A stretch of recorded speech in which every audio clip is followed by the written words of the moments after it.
Friends, welcome to my YouTube channel. हम consumer behaviour कर रहे थे, जिसका हमने यूनिट नंबर 1 कंप्लीट कर लिया है। अब हम यूनिट नंबर 2 की बात करते हैं। तो यूनिट नंबर 2 के अंदर हमारा आता है कंज्यूमर डिसीजन मेकिंग। तो अब कंज्यूमर मतलब डिसीजन ले रहा है अपने किसी चीज़ को ख़रीदने के लिए, तो वो किस टाइप के डिसीजन लेता है, तो हम इस चैप्टर में वो देखेंगे। तो हमारा फर्स्ट टॉपिक आता है बाइंग मोटिव। बाइंग मोटिव मतलब अगर हम कोई चीज़ ख़रीद रहे हैं तो उसके पीछे का हमारा मोटिव क्या है। तो हम जब भी परचेज़ करने जाते हैं किसी भी चीज़ की, तो हम वो क्यों करते हैं? क्योंकि हमें लगता है कि इस चीज़ की हमारे पास कमी है, फिर हम उस चीज़ की परचेज़ करते हैं। मतलब हम पहले अपने नीड्स और वांट्स को देखते हैं, उसके बाद हम देखते हैं कि हमें इसकी ज़रूरत है, और फिर हम उसका परचेज़ कर लेते हैं। तो इसके अंदर क्या आता है, the individual seek satisfaction through the purchase of something. जब इंडिविजुअल देखता है कि उसको सेटिस्फैक्शन मिल रही है किसी चीज़ की परचेज से। तो ये हमें डेफिनेशन दी थी विलियम्स ने। Types of buying motive. जो बाइंग मोटिव होता है ना, वो 3 टाइप का होता है: इमोशनल, रैशनल और पैट्रोनेज। इमोशनल का मतलब वो होता है जब हम अपनी दिल की बात सुनते हैं, मतलब हम सोचते हैं कि हाँ, ये चीज़ हमें लेनी चाहिए। जब हमारे बीच में सेंटिमेंट्स की बात आ जाए, पेशेंस की बात आ जाए, तो हम करते हैं emotional buying. It prompts the prospect to act as a result of an appeal to some sentiment. मतलब किसके बेस पे कर रहे हैं? सेंटिमेंट के बेस पे, पैशन के बेस पे, कि मतलब हमें, हमारा पैशन है, ये हमें लेना है। तो इसके एग्जांपल आते हैं pride, jealousy, comfort, love, habit, praise, imitation. फिर इसके बाद दूसरा आता है हमारा rational buying motive. Rational buying motive हम कब करते हैं? जब हमें बेटर जजमेंट करनी हो, मतलब जब हम अपने दिमाग के सुनने लग जाते हैं। जब हमें देखना हो कि हमारा प्रोडक्ट एक्स अच्छा है या प्रोडक्ट वाई अच्छा है, तो हम देखते हैं रैशनल बाइंग मोटिव।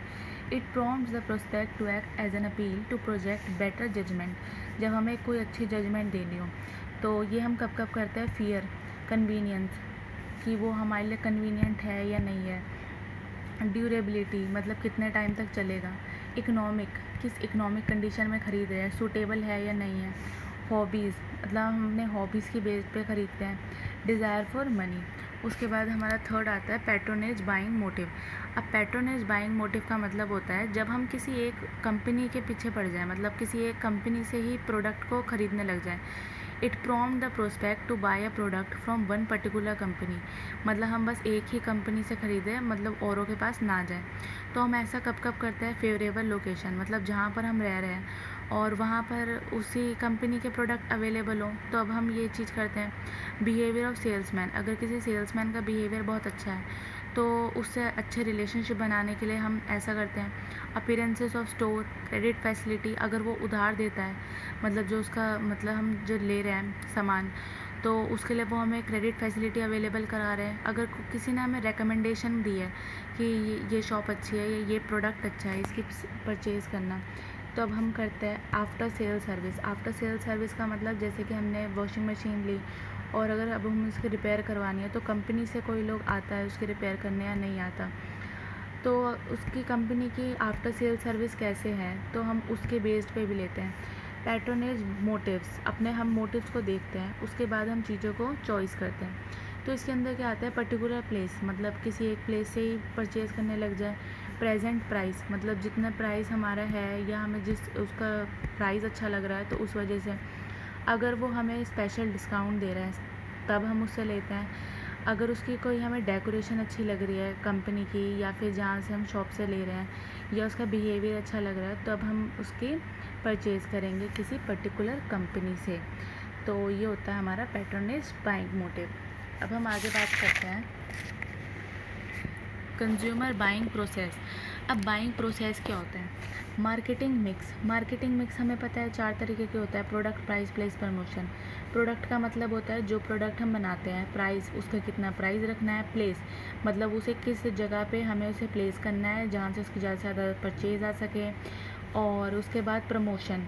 प्रमोशन मतलब हम कौन सी टूल का यूज़ करेंगे, मतलब एडवर्टाइजिंग करेंगे, सेल प्रमोशन करेंगे, पर्सनल सेलिंग करेंगे, एक्सेट्रा। फिर उसके बाद आता है कंज्यूमर परचेज डिसीजन। मतलब कंज्यूमर जो है वो परचेज़ का डिसीजन कब लेता है, किस कंडीशन में लेता है। तो देखो, सबसे पहले तो कंज्यूमर है ना, ये देखता है कि मेरे को इसमें प्रॉब्लम आ रही है। मतलब कोई इसके पास पुराना प्रोडक्ट था, तो उसमें देखा उसने कि इसमें प्रॉब्लम आ रही है, तो उसे प्रॉब्लम दिखी, प्रॉब्लम रिकग्नाइज़ हुई उसे, फिर उसके बाद उस प्रॉब्लम की देखने के बाद वो क्या करता है, इन्फॉर्मेशन सर्च करने लगता है कि कौन सी चीज़ अच्छी अवेलेबल है। मतलब जैसे उसका मोबाइल फ़ोन ख़राब हुआ है तो वो देखेगा कि जो जो मुझे फ़ीचर्स चाहिए वो सारे फ़ीचर्स जो वो सर्च कर रहा है उसमें अवेलेबल है या नहीं है। अगर उसमें है तो ठीक है, अगर नहीं है तो उसके लिए वो क्या करेगा, ऑल्टरनेटिव इवैल्यूएशन, मतलब अगर उसने कोई एक पर्टिकुलर फ़ोन देखा है तो उसके साथ के साथ वो दूसरा देखेगा, तीसरा देखेगा, उनमें से जो उसे अच्छा लगेगा उस एक की वो क्या कर लेगा, परचेज़ कर लेगा।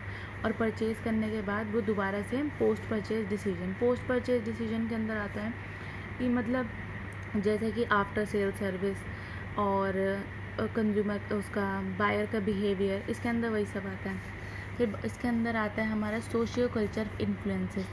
सोशल कल्चर मतलब सोसाइटी और कल्चर के अंदर जो भी है, मतलब जैसे personal reference group, family, class, मतलब किसने हमें रेफरेंस दी थी कि मतलब वो हम उस चीज़ का परचेज़ करें, तो इसके अंदर सोशल कल्चर आता है। फिर हमारा होता है सिचुएशनल इन्फ्लुएंस, मतलब किस सिचुएशन में कर रहे हैं, परचेज टास्क को किसी को कंप्लीट करना है, सोशल सराउंडिंग को अच्छा देखने की वजह से कर रहे हैं, फिज़िकल सराउंडिंग की वजह से, तो इसके अंदर हमारा सिचुएशनल इन्फ्लुएंस आ गया। फिर आता है हमारा साइकोलॉजिकल इन्फ्लुएंस। साइकोलॉजी क्या है उसकी, उसे कोई मोटिवेट कर रहा है या परसेप्शन है उसका कि उस चीज़ को लेना है, या उसकी ऐसी पर्सनैलिटी है कि वो जल्दी जल्दी परचेज़ करता है, या उसने कहीं से सीखा है कि इस प्रोडक्ट के बारे में, लाइफस्टाइल उसकी ऐसी है, या वो वैल्यू एंड बिलीफ्स एटीट्यूड को अच्छा करने के लिए ले रहा है।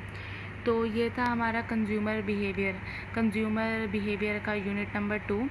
तो अभी हम इस वीडियो का यहीं पर एंड करते हैं, और अगर आपको मेरी वीडियो पसंद आई हो तो प्लीज़ लाइक करें और मेरे चैनल को सब्सक्राइब करें। Thank you.